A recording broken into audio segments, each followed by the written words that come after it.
You're watching the Everything Network. The West End Gang is a Canadian organised Irish crime group in Montreal, originating from the Irish-Canadian backwoods of Point Saint Charles in the 1950s.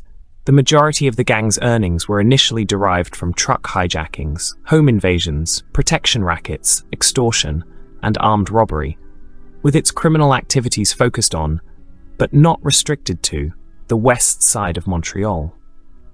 The West End Gang came to prominence via a series of high-profile bank robberies between the 1950s and the 1970s, a period when Montreal was known as bank robbery capital of North America. Due to the gang's control of illegal activity at the port of Montreal, it moved into drug trafficking and became one of the most influential criminal organizations in Canada. Over the years, many members have been murdered or convicted of murder, most notably the 1984 assassination of one-time West End Gang boss Frank Ryan.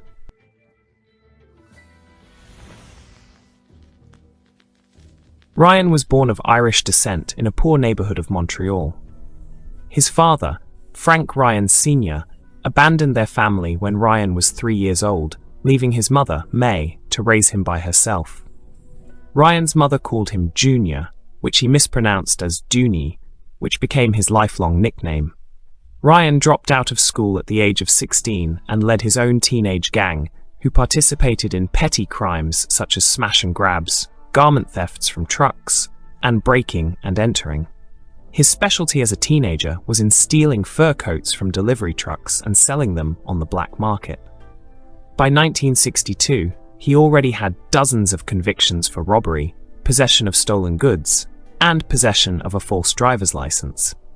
He was known for his rambunctious and rowdy personality, often saying he wanted to live fast, love hard, and die young. He continued his crime spree throughout the 1960s, being convicted of robbery with violence and of burglary. He served both sentences at the St. Vincent de Paul prison. In 1965, Frank killed a man while driving drunk. His conviction was overturned on a technicality. Ryan felt much resentment about being charged for manslaughter, and he came to feel a grudge against the Quebec justice system, which he felt was biased against him. Starting in 1966, Ryan started to frequent the Country Palace on Rue Sherbrooke, where his biographer, Daniel Burke, wrote, "Hoods from all over the country, but especially the Irish Catholic ghettos, gathered at the Country Palace. Primarily strong arms and bank robbers, the Irish Canadians were an important element of the Montreal underworld, and the nightclub was a mine of contacts for him. There, through the Irish-Canadian links with the Boston underworld, he found the bridge to bigger opportunities and his first costly setback. In 1966, he was convicted of a bank robbery in Boston, for which he served 6 years of a 15-year sentence in an American prison. Him and 4 other men robbed the Essex County Bank and Trust on the 24th of August 1966, but were arrested by the Boston police shortly afterwards. After his parole in December 1972, Ryan joined what was then called the Irish Gang to help him continue his criminal enterprises, which now included loan sharking as well as robberies. In 1973, he married Evelyn Lemieux from the Gaspé. Ryan had 2 children by his wife, Trika and Troy. Ryan had an easygoing personality which made him popular, and he soon became the leader of the West End Gang. Starting in 1973, Ryan and the West End Gang went on a rampage of robbing jewelry stores and armored cars for banks. Ryan's favorite place was Smitty's, a rundown bar on Rue Sherbrooke, where he played pool, drank, and planned robberies with his Irish-Canadian and French-Canadian associates. The West End Gang did have not the same rigid hierarchical structure of the mafia, and his status was more as primus inter pares, rather as a boss in the traditional sense of the term. Besides for robbing jewelry stores and loan sharking, Frank had the West End Gang start selling hashish, and then heroin and cocaine in the 1970s. He assembled a crew that consisted of Patrick Huey McGurnigan, Paul April, Alan the Weasel Ross, the Matticks brothers, Peter White, and Kenny McPolland as his principal lieutenants. In 1974, Ryan hired as his bodyguard John "Jake the Snake" McLaughlin, a thief and a hitman suspected of at least a dozen murders. McLaughlin was the prime suspect in the murders of George Groom in 1968, James McDonald in 1969, Gary Down in 1970, and Michael French in 1982. The most successful robbery committed by the West End gang under Frank Ryan's leadership was the theft of over $2 million in cash, together with golden Olympic coins worth $5,000 from a Brinks armored car on the 30th March 1976. The Montreal newspapers called the Brinks robbery of 30th March 1976, which was the largest robbery ever committed in Montreal, the crime of the century. On the 14th of May 1976, one of the West End gang members involved in the Brinks robbery, John Slorvey, was killed in a shootout with the police, with Detective Andre Savard killing Slorvey. Ryan was enraged by Slorvey's killing, which he regarded as a cold-blooded execution by the police, as he insisted that Slorvey was unarmed and was in the process of surrendering when Savard shot him. He placed a $50,000 contract on Savard's life, which was an unprecedented act, as never before had a gangster in Montreal placed a contract on the life of a policeman. Savard was forced to living in hiding for some time afterwards. Ultimately, no hitman proved willing to take up the contract out of the fear of the police reaction to the killing of a policeman, and Savard came out of hiding. After his initial forays in the drug market, Frank Ryan realized that this was a market that could be expanded. He soon built a drug network that spread throughout Quebec, Ontario, and the Atlantic provinces. The West End Gang, as the Irish Gang had been renamed sometime in the late 1970s, took control of the port of Montreal, which allowed them to smuggle in drugs on a scale that other gangs could not. Through his connections with the Irish mob of Boston, Ryan started to import cocaine from Colombia and heroin from the Golden Crescent nations of Afghanistan, Pakistan, and Iran.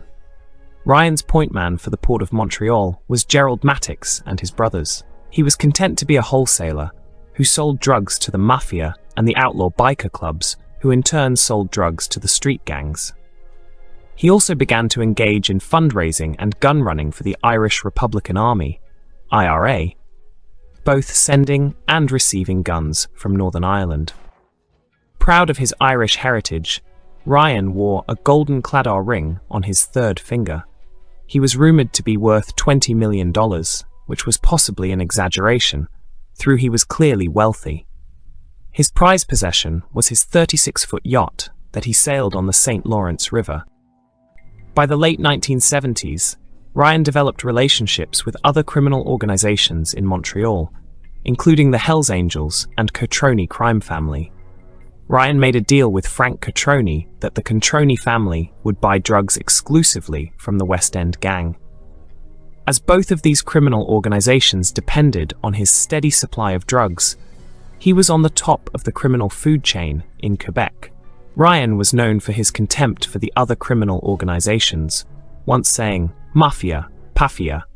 If there's a war, we've got the IRA." Through his American cousin Peter White, Frank made an alliance with the Irish mob of Boston. He also formed an alliance with Yves Buteau, the national president of the Hells Angels, whom became one of his largest customers. Buteau also became his main subcontractor, as he often made use of the services of the Angels' ace assassin, the hitman Yves Apache Trudeau. In November 1979, Frank was subpoenaed to testify at La Commission d'Enquête sur le crime organisé, who wanted to know why he was officially unemployed, as he never had a legitimate job once in his life, could afford the mortgage on his house. Ryan testified that during his time in Boston in the 1960s, that he had stolen some $100,000 in various bank robberies, which he had hidden somewhere, which was the source of his income. Though his claim was not believed, it was not possible for the commissioners to disprove his claim. Despite not having a job, Frank was able to afford the services of Sidney Lathman, who was regarded as one of Montreal's best lawyers and was the preferred defense counsel for gangsters. Leithman successfully defended Frank several times and was rewarded with a golden Claddagh ring by Ryan. By 1980, Ryan's base of operations was the bar of the Cavalier Motel on Rue Stenck, where a collection of criminals would go to meet him at what was known as the Zoo. When another crime figure, Patrick Huey McGurnigan, cheated Ryan in a drug deal and carried a $100,000 debt, Ryan contacted the Hells Angels North chapter for assistance. Hells Angels member Trudeau was dispatched to kill McGurnigan. On the 27th of October 1981, Trudeau planted a car bomb on McGurnigan's Mercedes-Benz, killing him and seriously injuring a male passenger. According to police documents, it was believed that Ryan was worth up to $50 million. Ryan was said to have a briefcase full of $500,000 that he kept on his person. Ryan refused advice to retire as he stated, "If your tap was flowing 100 bills, would you turn it off? I've got 300 guys working for me. What are they going to do?" By 1982, Frank was known within the Montreal underworld as the King of Coke. He was a popular gang boss who was well liked for his generosity towards his men, with one of his followers, John Phillips, calling him a honorable thief. Phillips recalled that Ryan would help anybody that came out of prison anytime. He'd say, "Well, I'd see what I can for you. Here's $500. Go get yourself some clothes and whatever the fuck you need." Dunny was like that. He was generous to a fault. Another West End gang thief, Billy Morgan, called him a very generous man who was very articulate, and he never got mad. He was a perfect gentleman. In January 1982, Frank Ryan learned that two Hells Angels, Denise LeCure Kennedy and Charles Hatchie, were planning to kidnap his children to force him to forgive their drug debts. Ryan gave an ultimatum to Buteau that either the two would be kidnappers be killed, or else he would cease selling drugs to the biker club. Buteau dispatched Trudeau after the two, whom Trudeau executed after taking them out for drinks in a bar. In 1983, Frank had become wealthy enough to purchase to a large house at 541 Montrose Drive in the wealthy neighborhood of Beaconsfield, where he lived with his wife and two children. In 1983, Ryan sent McLaughlin, who proved to be very bloodthirsty as he enjoyed killing people, to a farm in New Brunswick owned by Noel Winters, with orders to stay there until the media furor caused by his killings in Montreal ceased. Going with McLaughlin to New Brunswick was his girlfriend, Maria Krause Hillebrand. On April 23, 1984, the decomposing bodies of McLaughlin and Krause Hillebrand were found buried in a shallow grave in a rural area outside of St. John. Based upon the state of decomposition, the police estimated that McLaughlin and Krause Hillebrand had been killed in late 1983 and charged Winters with the murders. Winters believed that Ryan had sent McLaughlin to kill him over an unpaid drug debt, leading to him to strike first. Winters hanged himself in his cell the next day, as he believed that Ryan would have him murdered in prison. Ryan was murdered on November 13, 1984. On the evening of his death, Ryan was at the Nitolo's Jardin Motel on St. Jacques Street West in Montreal when Paul April, a French-Canadian associate, told him there was an attractive young woman waiting to have sex with him in the adjoining room. April and his associate, Robert Leliave, who had a shotgun, planned to tie Frank to a chair and force him to reveal where he had hidden his fortune before killing him. Frank resisted and threw a chair at Leliave, who opened fire with his shotgun. As Frank lay dying on the floor, someone finished him off by shooting him in the head with a .45 handgun. It is unclear who actually shot Ryan. One of Ryan's killers, Eddie Phillips, told his brother, John Phillips, "I shot a dead man," claiming he had shot Ryan after his death on the orders of April and Leliave. Ryan's killers fled so quickly that they did not take any of the valuables on his corpse. The police found in his wallet $6,350 in cash, along with a gold chain still around his neck and a Rolex watch still on his wrist. 4 days later, Ryan's funeral was held at St. Augustine of Canterbury Church in Montreal, attended by his mother May, wife Evelyn, his 2 children, and another 200 mourners. Among those who attended the funeral were Alan the Weasel Ross and Laurent Langlais Viau, Michel Blas, and Yves Trudeau of the Hells Angels. The police observed that after the service had ended, that Ross spent much time talking to Viau, the president of the Angels Laval chapter, to which both Blas and Trudeau belonged to. Ryan was replaced as boss of the West End gang by Ross, whose first act as leader was to hire the hitman Yves Trudeau of the Hells Angels Laval chapter to hunt down and kill those responsible for the murder of Ryan. April and Leliev were killed in an apartment bombing less than 2 weeks later. Subsequent revenge killings weeks later are believed to have been organized by replacement leader Alan the Weasel Ross. Under Ross's leadership, the West End gang formed a partnership with the Cali cartel, transporting large quantities of cocaine into Canada from the United States. Initially only a lowly thief and a truck hijacker, Alan Ross started to rise to prominence in 1976, when Ryan put him in charge of the West End gang's drug operations. The journalist Dan Burke, who knew him as a teenager in the 1970s, and recalled that he and his associates liked to play pool and gambling at Smitty's bar. In 1980, he was convicted of possession of a narcotic for the purposes of trafficking and sentenced to 23 months in prison. He was friends with Frankie Cotroni, the son of Frank Cotroni, the number 2 man in the Cotroni family, which proved to be a useful connection. In 1984, following the death of his older brother Vic Cotroni due to cancer, Frank Cotroni became the new boss of the Cotroni family. Another connection Ross forged was with Sidney Sid Lathman, a high-profile lawyer who was the preferred defense counsel for gangsters in Montreal. Lathman had successfully defended several members of the West End gang, most notably Frank Ryan. Lathman, who was a workaholic, often used cocaine to relieve legal-related stress. Ross was generous in supplying him with it. When Ryan was murdered on November 13, 1984, Alan Ross took command of the West End gang. His first action as leader was to hire the hitman Yves Apache Trudeau of the Hells Angels to hunt down and kill those responsible for the murder of Ryan.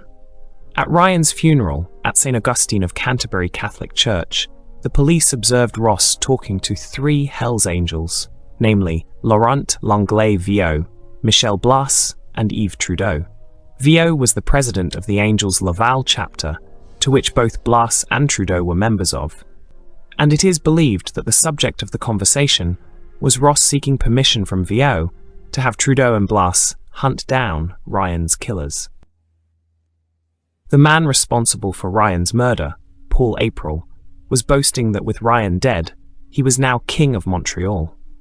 On November 19, 1984, Trudeau visited April's apartment to pay his respects to the self-proclaimed Roi de Montreal on behalf of the Hells Angels.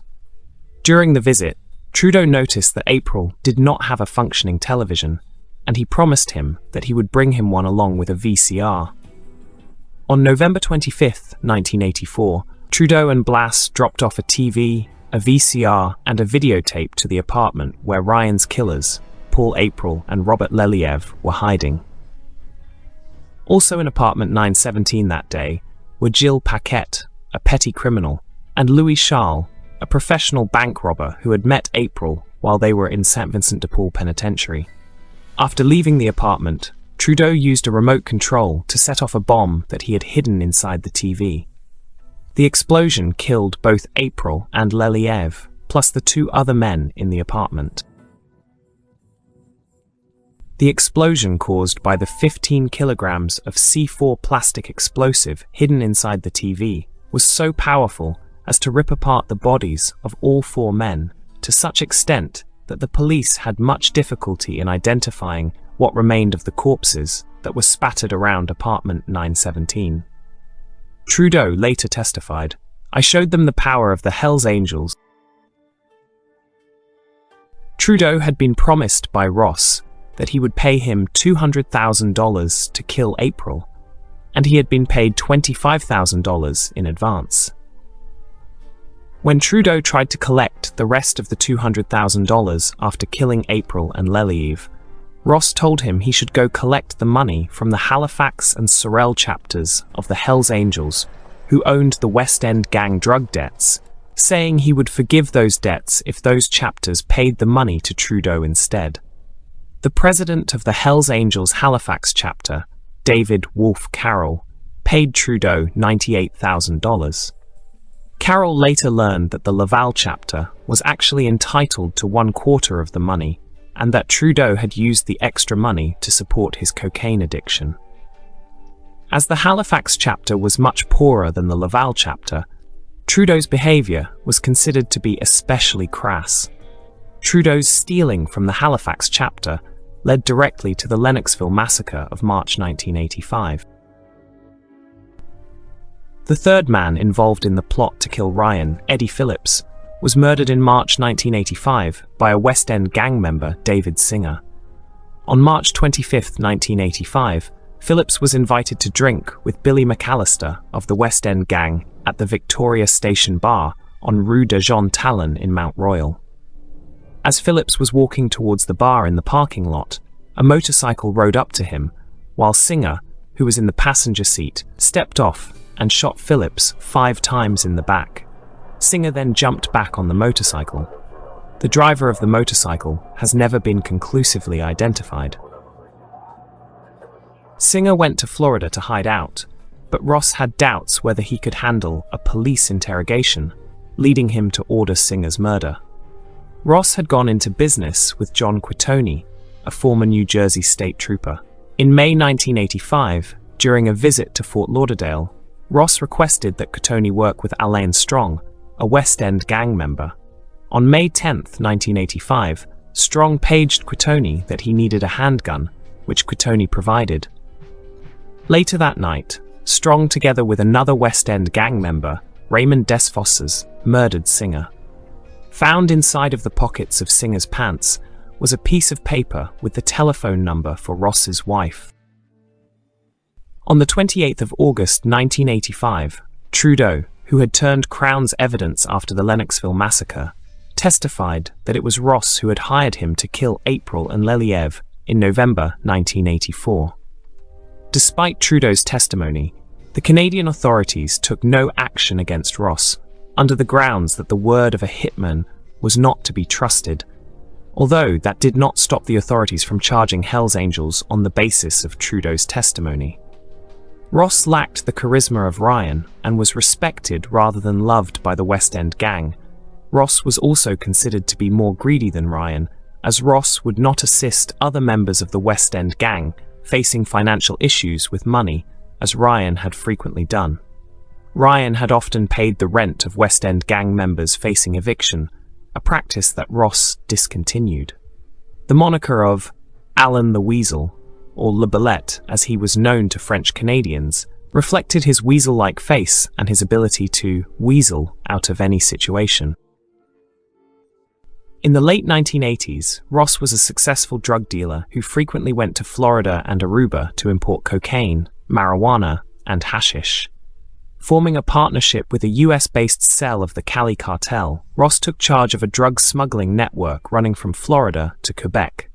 Ryan had been known as the King of Coke, but Ross, who was even more successful as a drug dealer, became known as the Emperor of Coke. Ross was a crucial player into a drug smuggling network that brought cocaine from South America into Montreal.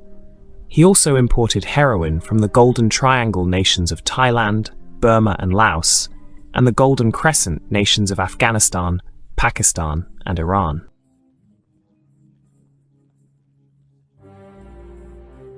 According to prosecutors, Ross was behind 2 contract killings carried out by the hitman Gerald Gallant, under order from West End gang lieutenant Raymond Desfosses. Gallant fatally shot Salvatore Luzzi, the co-owner of a Montreal strip club with Ross, in Lorraine on May 28, 1990. Police believe the motive for the killing involved money lost in the business by Ross. On March 18, 1991, Gallant murdered West End gang associate Richard "Ricky" McGurnigan at the Olympic Tavern in Point St. Charles. Like Lucy, McGurnigan had also been feuding with Ross in the months preceding his death. He reportedly slashed Ross's face with a broken beer bottle during a physical altercation in December 1990. While Ross ultimately escaped prosecution for the murders of Lucy and McGurnigan, Gallant and Desfasés pleaded guilty to their roles in the killings in 2009 and 2014, respectively. In 1990, Quitoni was arrested in El Paso, Texas, for drug smuggling. In exchange for a lesser sentence, Quitoni revealed to the American authorities his involvement in Singer's murder in 1985. On May 13, 1991, Leithman was murdered in Montreal. In October 1991, Ross was arrested in Fort Lauderdale. The U.S. Marshals arrested Ross on the 7th of October 1991 as he was arriving at the airport. After his arrest, he told Detective Chris Dale of the Broward County Sheriff's Office, "Not that I would, but it sure would be nice if I could give you $200,000 or so and you would let me go." After a 6-week trial in the spring of 1992, an American jury found Ross guilty of drug trafficking. The trial began on the 6th of April 1992, and one of those who testified against Ross was an American pilot, Bertram "Bert" Gordon, who testified that he had flown in shipments of cocaine from Canada into the United States in 1987 and 1988. During the trial, Ross was heard to say, as he was being led out of the courtroom, to a Montreal detective who had arrived to testify against him that "your new TV and VCR is on its way."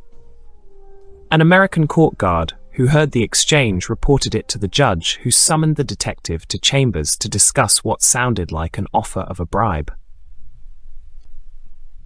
The detective had to explain that the remark was instead a threat, as Ross was referring to the assassination of April in 1984, who had been killed by a bomb planted in his new TV, which he had received alongside a free VCR.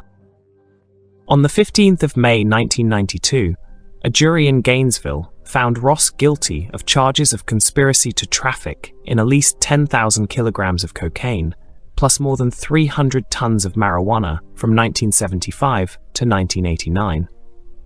The judge sentenced him to life imprisonment with no chance of parole, plus fined him $10 million US. In the meantime, the media had become curious about Leithman's murder and started to probe the links between Savoy, Leithman, and Ross. The fact that the American police agencies investigating Ross refused to share information with the Canadian police forces under the grounds that they suspected that there was a police leak became the source of some scandal in Canada. American law enforcement complained that whatever information that was shared with the RCMP always seemed to reach Ross. The Fifth Estate television show aired a segment about the connections between the three men. The scandal ended with Savoy killing himself.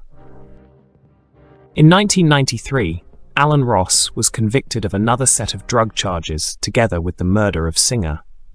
During the trial, it was revealed that Ross had offered the Hells Angels $13,000 for killing Quitoni.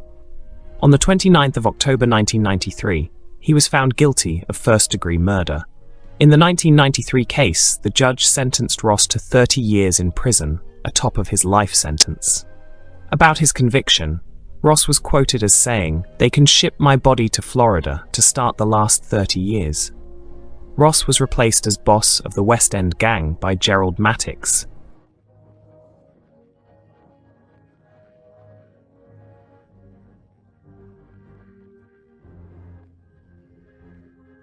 Matticks was born in the Goose Village section of the Point St. Charles district of Montreal, the youngest of 14 children, in a very poor family of Irish immigrants.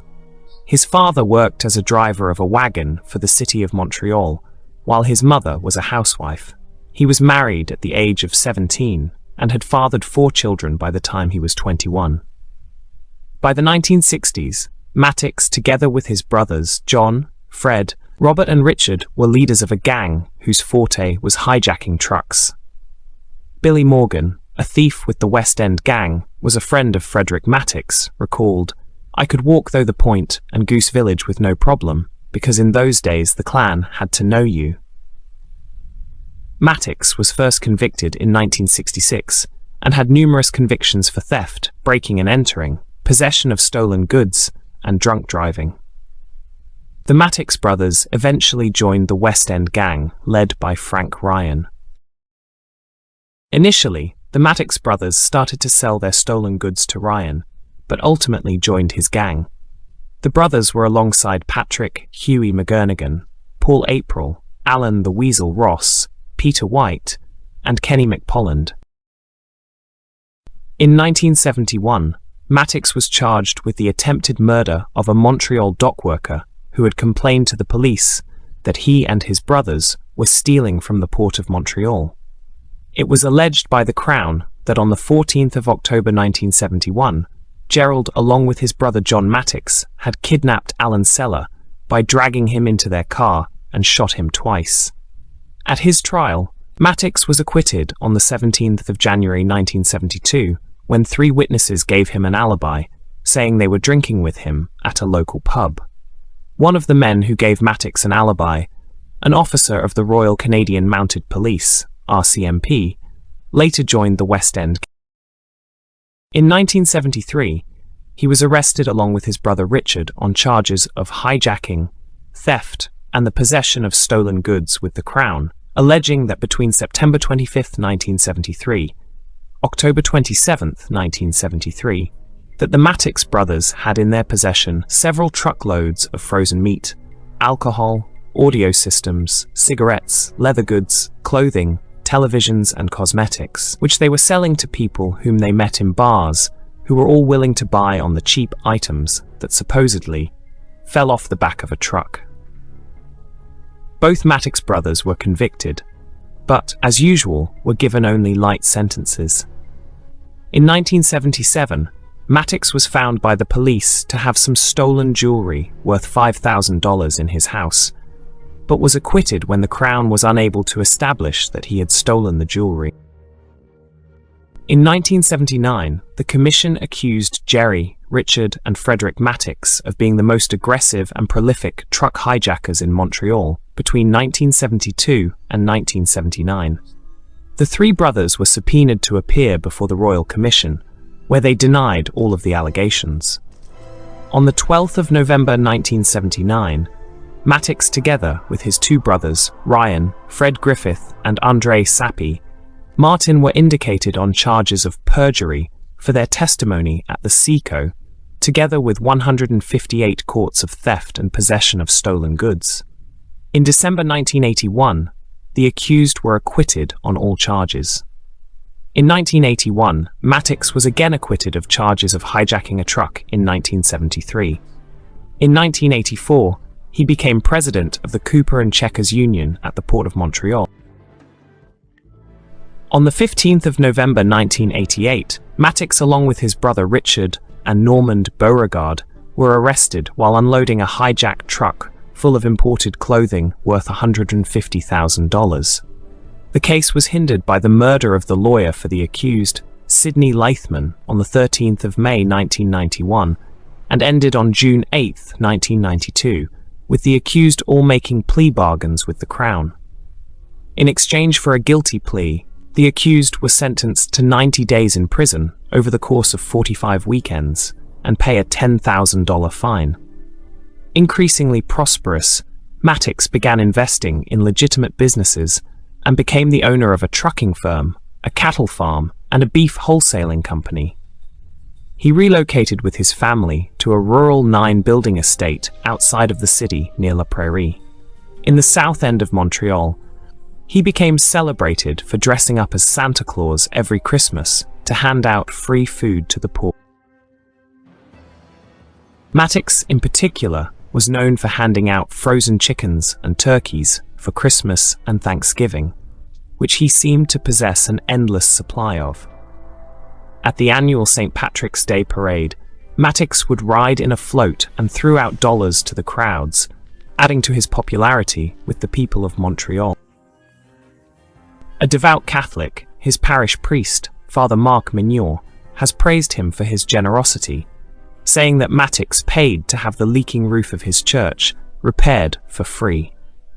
Father Minute argues that Matticks was a fundamentally decent and good man. A different picture of Matticks was presented by Commander André Bouchard, the head of Montreal Police's Major Crimes Unit. Bouchard stated that starting in the 1980s, people were literally sniffing cocaine right there on the bar and on the tables, even on boards' bellies. I mean, they weren't even hiding it in the toilets. So we said, wait a minute, how the uck is all this stuff coming in? And that's when the name Matticks kept popping up. We'd bust a dealer downtown and he'd give up a name. It was always Jerry Matticks and the West End Gang. Through to their control over the port of Montreal, the West End Gang, to a large extent, also controls the supply of illegal drugs imported into Canada, making them critical players in the Montreal underworld. Matticks came to be known as the door to the port of Montreal. Canadian criminologist Stephen Schneider wrote, "By the 1990s, Gerald Matticks was a millionaire with investments in various legitimate businesses, including a transport company, a meat wholesaling business, and a restaurant. All the while, he was a cunning and circumspect drug smuggler, importing thousands of kilos of hashish and cocaine, which he wholesaled through his own network, supplying the elite of Quebec's underworld, the Hells Angels, the Rock Machine, the Rizzuto family, as well as Asian and Russian criminal groups." Sidney Peckford, the last director of the Canada Ports Police before the force was abolished in 1997, stated in an interview, "We knew about him, and we knew about the people he controlled. I had intelligence reports coming out of my ass." In April 1994, a Norwegian container ship, the Thor 1, docked in Montreal. Acting on an anonymous phone tip, the Sûreté du Québec searched the Thor 1 and discovered some 26.5 tons of hashish hidden within the ship in the precise location where the anonymous caller said it would be found. The Thor 1 had set sail from the South African port city of Durban, carrying several containers of hashish from Mozambique and Uganda. On the basis of the drugs seized from the Thor 1, Matticks was charged with conspiracy to import drugs on 13th of May 1994. The trial began on the 26th of September 1994. The case against him collapsed in the courtroom in 1995 when his lawyers established that the Sûreté du Québec had planted evidence, most notably documents written in French, that were found in Matticks' house. He had never attended school, spoke English as his first language, was illiterate, and was quite incapable of writing anything in either French or English. On the 15th of June 1995, the presiding judge, Justice Micheline Corbet-Laramé, dropped the charges, saying the Sûreté du Québec detectives had engaged in reprehensible conduct by planting documents in Matticks' house. On the 9th of June 1996, the 4 detectives in charge of the Thor 1 case were acquitted on charges of perjury and evidence tampering, which led to an outcry in the media, with many alleging that the Sûreté du Québec's internal affairs detectives had intentionally botched their investigation to ensure the acquittal of the accused. Reports in the media alleged that the Sûreté du Québec Commissioner Serge Barbeau and other senior SQ officers had threatened the internal affairs detectives in charge of the investigation into l'affaire Matticks. Barbeau was forced to resign in disgrace later in 1996, when the allegations started to become too credible. On the 23rd of October 1996, the Quebec government appointed a royal commission to examine the case. The fallout from the Thor 1 affair was a royal commission headed by Justice Lawrence Poitras, which criticized the Sûreté du Québec for routinely engaging in unprofessional actions such as planting evidence, threatening witnesses, and perjury. The Commission's report, presented on the 30th of December 1998, stated the Sûreté du Québec routinely broke laws during its criminal investigations. According to the Royal Canadian Mounted Police, RCMP, informer Danny Kane, the anonymous caller was Hells Angels Montreal chapter president Maurice Boucher, who had also bribed the Sûreté du Québec detectives to plant the evidence, as this would be a win-win for him.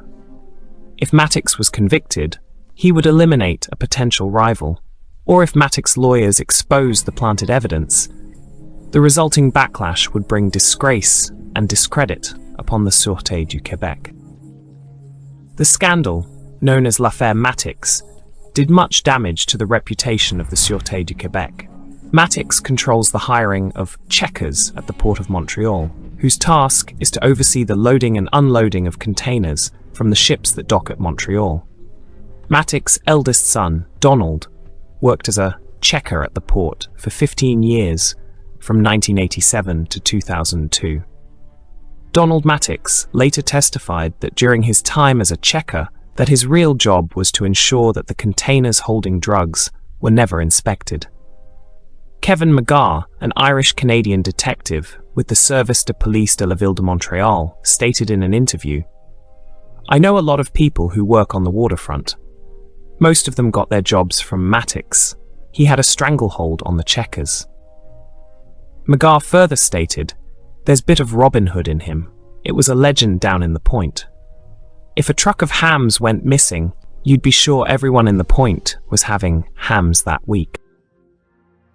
If one of these checkers had a fire in their house the week before Christmas, don't worry, they're still going to have Christmas dinner and the kids are all going to have gifts. Matticks would have taken care of them. Which is why these people are not going to rat on him. It's not going to happen."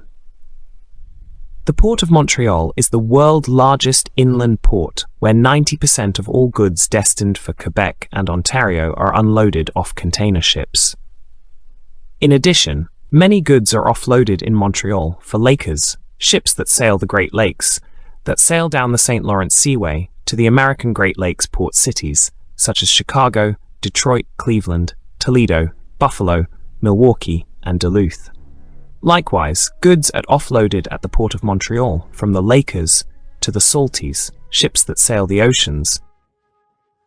Matticks once served as the president of the Coopers and Checkers Union for the port, which allowed him to place his followers into key positions at the port. In November 2001, Pierre Primeau, a RCMP officer, testified to a committee of the House of Commons in Ottawa. To become a Coopers and Checkers Union member, you need to be sponsored by someone who will vouch for you. Most of the employees are either family members or very close friends of Gerald Matticks. Gerald had West End gang members working in all 4 of the port's terminals, but the Termont terminal on Notre Dame Boulevard was described as his power base.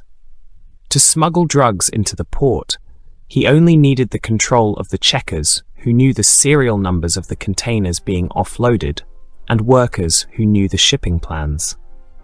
McGarr stated in an interview that even if someone who wanted to import drugs did not know the serial number of the containers, all that was necessary was a photograph of the container with the drugs, as he stated. And you say, when this one off the boat, there's no paperwork for it, just have it put somewhere. No problem. In January 1998, Dominic Taddeo, the CEO of the Montreal Port Authority, who has often claimed there was no corruption in the Port of Montreal, stated in a press conference that the claims that Gerald controlled the port were hearsay, as he claimed. There's no question of that in Montreal. Our terminals are secure. About these claims, Commander Bouchard has stated that the man who really runs the Port of Montreal is Matticks, saying, "Nothing comes out of the harbour until he says it comes out of the harbour." How the hell can Taddeo honestly say on camera that it's the best run business? What are you, blind?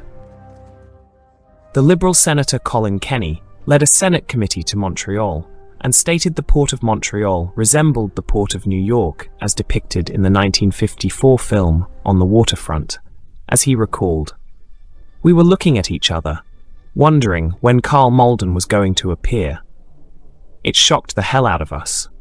Kenny was critical of the decision of his own government in 1997 to abolish the port's police as a cost-saving measure. saying the unarmed security guards with no power of arrest and investigation hired by the Port Authority were hapless in the face of the West End gang. Kenny wrote that the security guards were useless and that the West End gang openly controls the Port of Montreal. Kenny's report revealed that in the Port of Montreal, 15% of stevedores, 36.3% of the checkers, and 54% of the garbage men had criminal records. The garbage men were considered important by the West End gang because their job required them regularly enter and leave the port on a daily basis, while it was easy to smuggle drugs out in the garbage bags. Kenny's report stated, "We have been absolutely shocked by what we have heard. What became apparent to us was that there was a whole underground system of governance in some ports that the police were aware of, but did not have the resources to address." The report recommended that the federal government impose mandatory background checks on port employees, a national standard for security perimeters, and public inquiries into the ports to root out waterfront corruption. The recommendations were ignored, and all the federal government provided was more money to hire more unarmed security guards for the ports. Matticks himself admitted in an interview with a journalist held in Mickey's, the Irish-themed Montreal pub that he owned, that "I inherited who I am from my family. We're not saints. You'll notice there are no drugs here. I don't like drugs." The journalists William Marsden and Julian Scher wrote that Matticks may not have liked drugs in Mickey's, as he claimed in the interview, but that he was at the center of a global smuggling network, bringing in drugs from Asia, Europe, and the rest of the world to Montreal. Many of the drugs came from the Golden Crescent nations of Afghanistan, Pakistan, and Iran, where the profits were immense. Hashish that cost $200 per kilogram in Afghanistan sold for $5,000 per kilogram in Montreal. Scher and Marsden wrote that of the 200 to 250 tons of hashish produced in the world annually, about 75 tons of the hashish is smuggled every year into North America via the Port of Montreal, making Matticks into one of the most important players in the drug trade in Canada. Matticks was friendly with Boucher and served as the guarantor on the mortgage on Boucher's estate in Contrecoeur. However, the Rock Machine appealed to Matticks several times to broker a peace agreement to end the Quebec Biker War, as Matticks was, despite his friendship with Boucher, regarded as neutral. As part of an investigation into the Hells Angels, the police observed Boucher meeting Matticks on May 25, 1999, at his office at Viands 3-1, an office complex owned by Gerald Matticks. On the 2nd of December 1999, Boucher was again observed meeting Matticks at Viands. On October 10, 2000, Matticks' business partner, Luis Elias Lekes, was observed by the police picking up 2 boxes full of money from the Hells Angels and taking it to the office, and from there to Gerald's estate. On the 16th of November 2000, Lekes was observed taking a bag with some $500,000 in cash from the Hells Angels to his estate. On the 7th of December 2000, Matticks and Lekes were observed meeting with Normand Robitaille of the Hells Angels Nomad chapter at an Italian restaurant. Robitaille handed over to Matticks a briefcase. The Hells Angels in their records referred to Matticks as Beef 1 and Lekes as Beef 2. According to the police, in the year 2000, Matticks oversaw the importation of 8 shipments of drugs into Montreal, totaling some 44,093 tons of hash and 265 kilos of cocaine, with a total street value of some $2 billion. Matticks and Lekes preferred to use walkie-talkies instead of cellular phones, and Matticks was constantly on his guard for phone bugs. In the fall of 2000, the truckers' union went on strike, but in a sign of Matticks' power, trucks continued to enter and leave the Port of Montreal, despite the strike.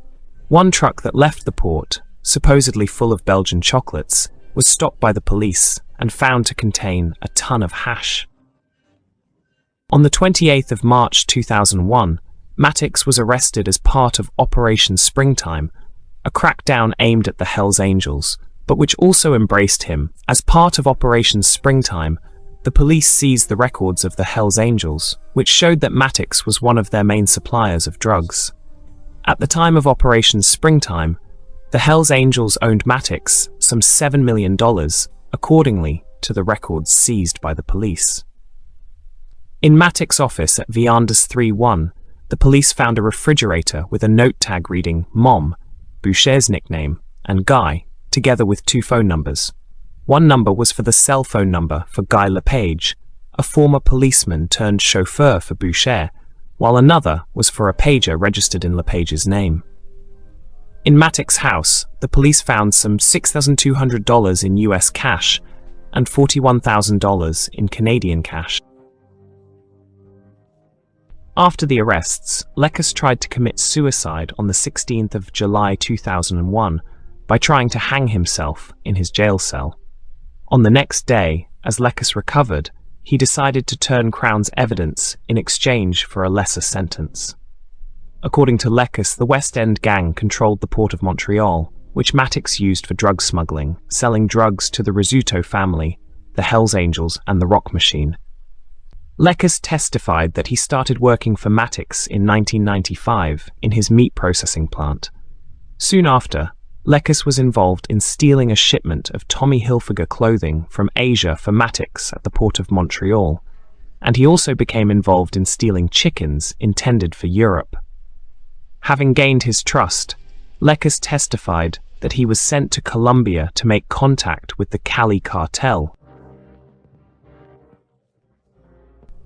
Lekas signed a statement for the Crown, stating that Matticks, who controlled the Longshoremen's Union at the port of Montreal, had made profits of $22 million from smuggling drugs into the city and had sold the Angels at least 700 kilos of cocaine in the last 2 years. Lekas testified, "From different series of importations we would take a percentage of the product. The first one was 33%. That is what we could charge to bring in merchandise for either ourselves or the people who owned it. We had different people we sold to, namely one was Norm Robitaille. He was a Hells Angel." On the 6th of August 2001, Gerald pleaded guilty to the drug charges in exchange for a lesser sentence. He was sentenced to 12 years in prison. At his sentencing hearing, Gerald Matticks' own lawyer admitted that his client controlled the port of Montreal and would demand a cut of anything illegal coming in. The Crown seized all of his property and assets as the proceeds of crime. And in June 2004, Matticks was given an order by the Quebec Department of Revenue for some $2.1 million in unpaid taxes on illegal income. Lekas later testified at other trials in 2002 and 2003 that he regularly took cardboard boxes containing about $500,000 in cash from the Hells Angels as payments to the West End gang. Lekas also testified that the frozen chickens and turkeys that Matticks was so generous in donating to Catholic charities at Thanksgiving and Christmas times were stolen from container ships meant to export the chickens to grocery stores in Europe. Inspired by Lekas's example, John McLean, one of Matticks' lieutenants, agreed to turn Crown's evidence and to testify against his son, Donald, in exchange for an 8-year prison sentence. Lekas received a 7-year prison sentence with the promise that he would receive a new identity and police protection for the rest of his life when he was released. And as a result, Donald Matticks pleaded guilty in December 2002 rather than face extradition to the United States, where he was wanted on charges of smuggling cocaine. Donald Matticks was accused of importing some $2.1 billion worth of drugs, consisting of 44 tons of hashish and 265 kilograms of cocaine in the years 1999 and 2000. The drugs were sold by the Hells Angels in Quebec, Ontario, and New Brunswick. A spokesman for the Port Authority stated that Donald Matticks' conviction was not an issue for them because Donald Matticks was not technically an employee of the port during his 15 years as a checker, but rather of the Maritime Employers Association, a statement that Sher and Marsden used as evidence of the ineffectual responses to the Port Authority to the power of the West End gang. During his time in prison, Matticks became a friend of Danny Wolfe, the imprisoned leader of the Indian Posse gang. As Matticks was illiterate while Wolfe was literate, the latter wrote and read letters for the former.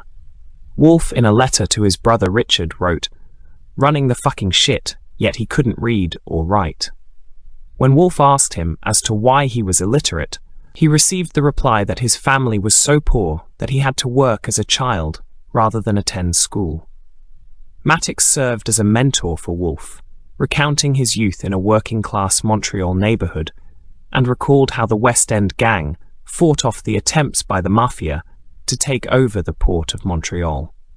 In Montreal, he is widely considered to be a folk hero, seen as the champion of the working class, and his conviction led to a campaign to have him released early. On August 6, 2010, Matticks was released on parole. One of his parole conditions was Matticks was forbidden to have contact with people with criminal records and not to enter the Port of Montreal until his sentence was completed in 2014, after which he was free to enter the port and resume his associations.